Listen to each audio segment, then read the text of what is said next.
Selamat. Tu ramai dah tu, kawan-kawan Iman tu, tunggu tu.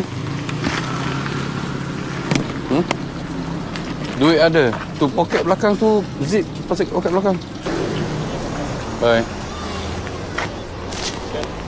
Hati-hati. Nanti kalau nak kencing dulu tau. Faham?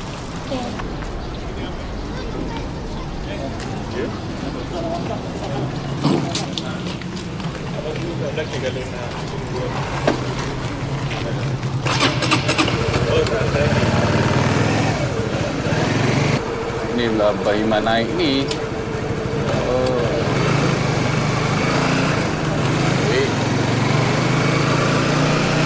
Mutim.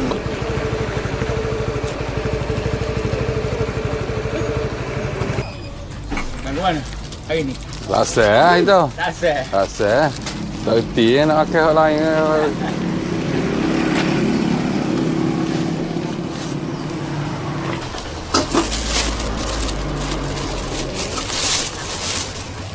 Itu tak si sambar tu deh? Itu sambar. Sabu lah apa dah? Tahu apa? Ini dengan sambar ni. Oh.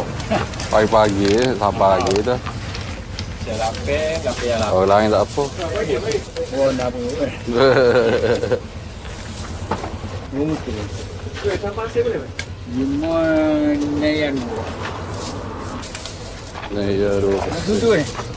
Atas ah. Sini. Dah. Okey. Ya dah. Ada. Hey.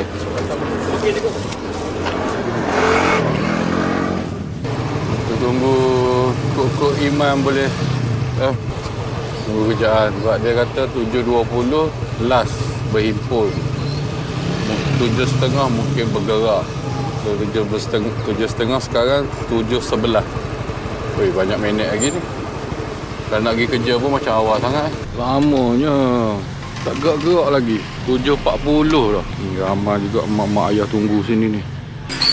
Tapi tak naik-naik lagi. Oh, baru duk kumpul kat, tak tahu pukul berapa lah.